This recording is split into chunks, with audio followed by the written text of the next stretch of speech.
પારસમણી, આ નામ કેવી રીતે આવ્યું? આની પાછળનું કોઈ લોજિક ખરું કે કઈ રીતે તમને વિચાર આવ્યો? આ તમારું સજેશન હતું કે બીજા કોઈએ તમને કીધું હતું? કઈ રીતે?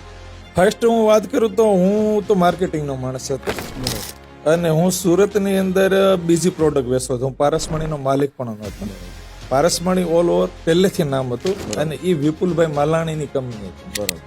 એ સુરતની અંદર એનું નાનું એવું કામ હતું ને હું માર્કેટિંગમાં હતો. તો મને એવું કીધું કે ભાઈ તમે માર્કેટિંગ સંભાળો અને હું મેન્યુફેક્ચર કરું ને આપણે મોટું કરી. એટલે હું પારસમણી કંપનીમાં જોઈન્ટ થયો. એટલે એ પારસમણી નામ તો મારી પહેલેથી જ હતું અને એ વિપુલભાઈએ પસંદ કરેલું ને એને એટલે પસંદ કરેલું કે એને એ સ્વામિનારાયણ સંપ્રદાયના ખાસ ભગત છે. એટલે એને એના ધર્મકુળ કે એના સ્વામીએ એવું સજેસ્ટ કરેલું કે ભાઈ આ નામ રાખો. એટલે ત્યારથી નામ અમે રાખીને આજે પણ એ નામને અમે ખૂબ ફોલો કર્યું. વાહ.